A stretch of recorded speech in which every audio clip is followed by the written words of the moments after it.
2024, live from Cleveland, Ohio. And it's your boy Icon with a wrestling in review for you, going over that SummerSlam. I'm tired. Ladies and gentlemen, I've been doing so much stuff over the past week between swim week and doing my normal reviews and everything. I'm running on empty, but I forgot about SummerSlam and I can't let the fans down as we talk about the wrestling. So we're going to go over the SummerSlam card. No NXT this weekend, which I'm totally fine with because they're actually about to go to the CW in October. We have 7 matches on the card and only one of them is a non-title match. No black people on the show, no pre-show match. I mean, you could have put Jade, Bianca, and Naomi versus the Unholy Union and Blair Davenport. They could have put that on the pre-show. They had like a 3-hour talking pre-show. You could have put one match on the pre-show.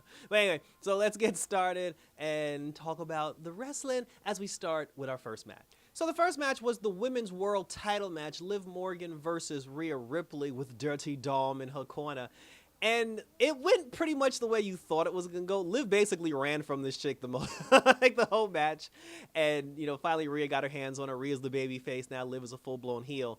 There was a moment where Liv tried to pop her shoulder out, like Rhea's shoulder out, and then Rhea ended up like popping her shoulder back in, and I'm like, it wasn't that big a deal, but Michael Cole was losing his shit. But then at the end of the match, Rhea tried to hit Liv with a chair at one point, and then Dominic took the chair from her, and he was like, no, you got to do it the right way, because if you hit her with the chair, you're not going to win the title. And then he took the chair from her, and then he slid the chair over conveniently in Liv's direction, where Liv was able to catch Rhea with the Oblivion, and she hit the Oblivion on Rhea Ripley on the chair, and then she pinned her and retained the title. So then after she retained the title, Dominic Mysterio helps Liv Morgan up, and then the two of them kiss and embrace each other, and then Rhea's just sitting there looking pissed. So we got the betrayal, we got the turn. So it looks like Dirty Dom and Liv, they were in cahoots this whole time. All those accidents when Dominic Mysterio was accidentally, helping Becky Lynch and like other people like win or lose by mistake. Like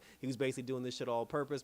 I'm gonna be honest, if I was him, I'd pick Liv Morgan too. Like I can't even lie, because Liv was looking good this week on the kickoff show. Like her wrestling gear tonight, like Liv's been looking good. So like Dom made the right choice. And then in the back, when we went to the back, Damian Priest, he saw what happened and he was like pissed off. He was like, where's Dominic Mysterio? He was walking around trying to find him, and then he yoked up Finn Balor, and Finn was like, you better get the hell off me. And then after that, he was, he apologized, and then he said he's going to go talk to Rhea to see if she's okay. That's it, but that was it. Liv Morgan is still your World Women's Champion, as she should be, because if this feud is going to continue, if they're going to get some longevity and some time out of this, Rhea should not have won the first match. So kudos to Liv Morgan, and we'll see what happens now when she shows up on Raw with Dirty Dom. The next match was the Intercontinental Championship match, Braun Breakum versus Sami Zayn. And there's really no way to say this. Sami got his ass beat. Like, it was like no contest. Like, Sami got his ass beat. Like, beat. And Braun hit 2 spears on him. The first one, I thought he died. Like, the first one knocked him out. And he hit a second spear. He pinned him, and he got the 1-2-3 victory. And I was a little surprised, like, honestly, because since Sami Zayn, like, he was making this whole big thing about, like, oh, how many victories do I have to win? How many people do I got to beat before everybody realizes that I'm not a fluke and I'm not legit? Because he made that whole speech, I thought they were going to, like, let this drag out, like, a little bit longer. But apparently they didn't, because it's Braun Breaker's time. So they want Braun Breaker to be Intercontinental Champion. And I'm like, but now that he's Intercontinental Champion, I'm assuming Sami Zayn is going to move on to probably face Gunther and try to become World Heavyweight Champion at some point. So now, who does Braun break? It's like you can't have Braun just fight Ilya Dragunov like all the time. So I'm trying to think, like, who else is on the Raw roster, like the mid card, like, lost Ricochet, like who could legitimately fight Braun Breaker now. So I don't know. I guess we'll see. We'll see if they got any babyface challengers. But congratulations to Braun Breaker. Ain't nothing else I can say, because boy, he whooped that ass. So it's gonna be the dog show for a while.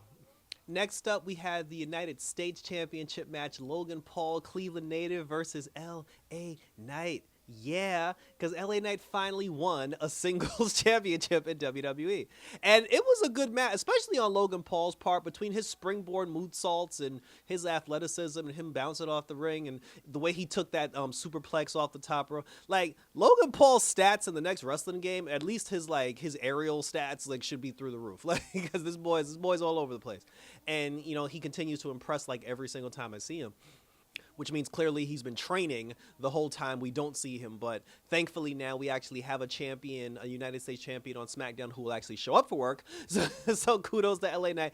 And even like when he went for the buckshot lariat and LA Knight swung it into the BFT, that was a good match. And that was a good move. That was definitely a good move. So I'm happy for LA Knight because, like I said, he deserved the championship. But at least, unlike Braun Breaker, at least LA Knight actually has people that he can wrestle on SmackDown because he can fight Legado del Fantasma, like he can fight Baron Corbin, he can fight Apollo Crews. Like there are actually people for him that he can wrestle. But we'll see who his first challenger is because I mean, obviously, I don't think Logan Paul's going to show up for his rematch because, again, Logan Paul doesn't really wrestle like that. So, if anything, his first challenge is probably going to be Santos Escobar. He'll probably show up talking that shit, and then he'll put Santos down. So, but they even asked him that in the press conference. They were just like, "Who do you want your next opponent to be?" And he was like, "How the hell should I know? I just won the belt." So kudos to LA Knight, the new United States champion, with everybody saying, "Yeah." The next match was one I got wrong. It was Bayley versus Nia Jax for the WWE Women's title. I legitimately thought Bayley was going to win the match, and then Nia was going to get upset and beat her ass. Tiffany was going to show up to cash in, and then Nia was going to turn on Tiffany and be like, "Bitch, how dare you cash in?" But the complete opposite happened. Tiffany showed up to cause the distraction to make Bayley think she was cashing in. And then Nia was able to take advantage of that. She hit her with 2 bonsai drops. Like, a lot of people got put away with 2 finishers tonight. She hit her with 2 bonsai drops. And then, she got the 1-2-3 victory. So now Nia Jax is the queen of, she's still the queen of the ring until next year. She's the queen of the ring, but now she's the WWE Women's Champion. So this will be interesting because her and Tiffany are going to be hanging around for a while. So we'll see if Tiffany turns on her at some point and tries to cash in, or if eventually Nia loses the belt to somebody and the person she loses the belt to, Tiffany cashes in on. There are a lot of ways they can go with this, especially because the two of them are like hanging out together. But I say kudos I can't complain. Like, kudos to Nia Jax because having Nia Jax as like the women's world champion, she does have people to wrestle. She can wrestle Naomi. She can wrestle Bianca. She can wrestle Jada Cargill. She can wrestle Michin. So she has plenty of people that she can fight. I'm totally fine with that. And I said, we'll see where Bayley goes from here. I mean, obviously she'll take her rematch at some point, but she ain't gonna win. But then I saw like in a post match like video, Michin was talking to her backstage, so they're probably gonna do like a 2-man women's tag like on SmackDown. So we'll see. Like I said, we'll see. But kudos to Nia Jax, your new women's world champion.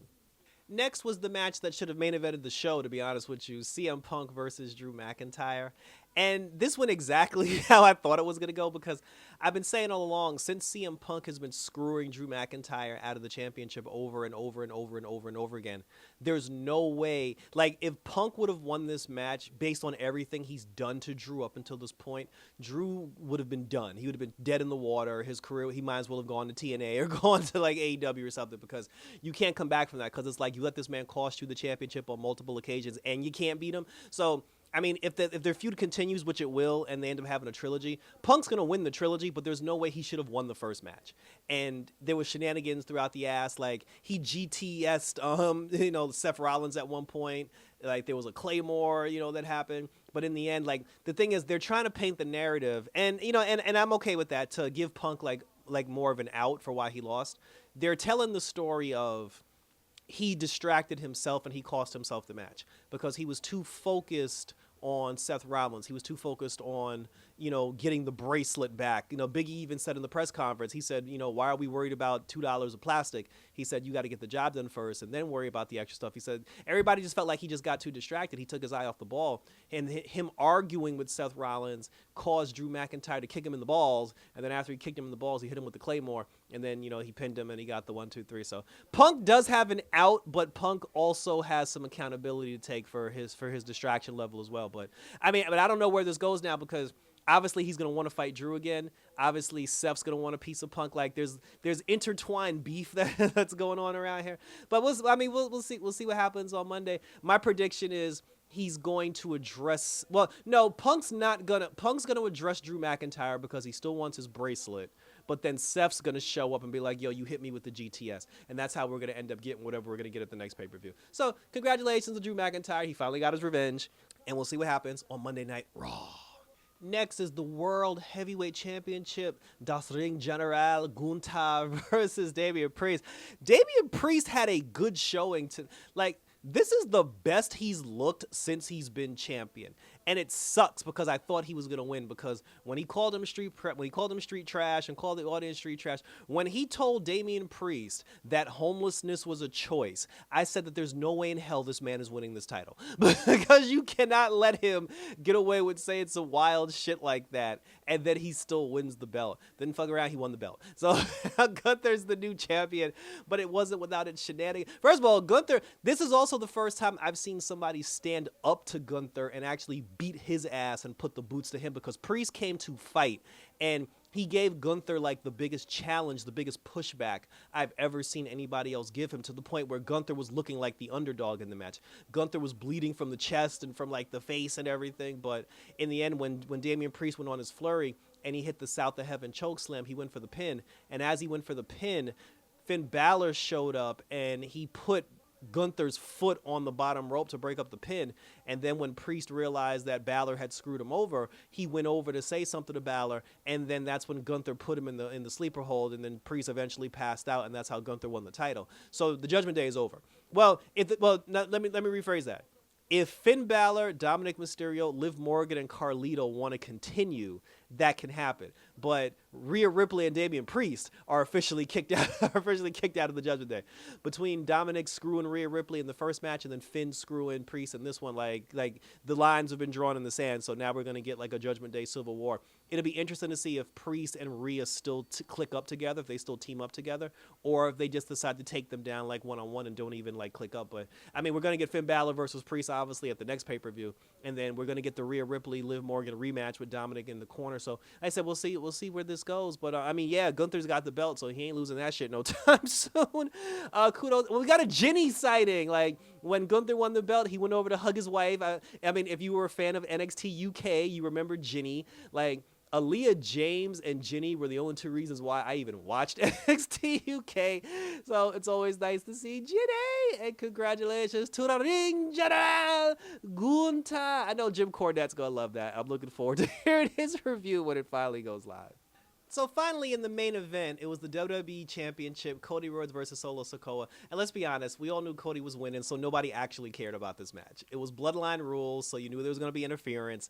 The Bloodline got involved, Tama Tonga and all everybody. Kevin Owens and Orton did show up to help out Cody, but when it came down to the final thing, when it was just Solo and it was Cody in the ring, that's when we got the one thing that everybody cared about, whether or not we would get the return of Roman Reigns. And yes, we got the return of Roman Reigns with new theme music. He has new theme music. Roman shows up, the crowd explodes, which they better, because y'all been chanting "We want Roman," you know, like ever since WrestleMania. So you finally got Roman. Roman Reigns showed up. He hit the Superman punch on Solo Sikoa, hit him with the spear, allowed Cody to get the pin, and then Roman walked out. No Paul Heyman.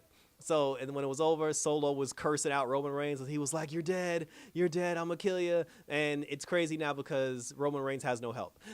He has no help. He has no backup. I did hear that Jimmy Uso was medically cleared.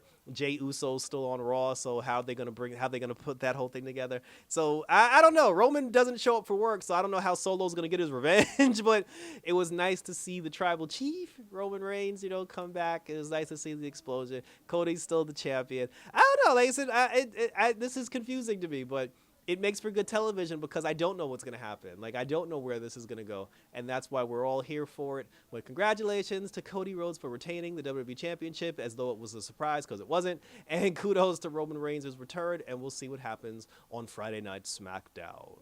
So that was it, guys. That was my thoughts, my quick review for WWE SummerSlam 2024. Check me out on social media. Check out my other reviews, because I got a lot of television reviews. I got like Suicide Squad Isekai. I got Batman Cape Crusader. I got Kite Man. I got Cobra Kai up on my channel. I got about 8 or 9 videos from my coverage of New York Swim Week. I think I'm going to have 11 videos in total from Swim Week. Thank you to all the new subscribers. Welcome, one and all. And we'll continue to roll on for some more wrestling action and some more television action, some more reviews action, and more conventions and fashion shows for you all. So until next time, guys, keep it locked on Red Eyes Entertainment. Keep the party hot, because it's hot this summer, and we're out this bitch.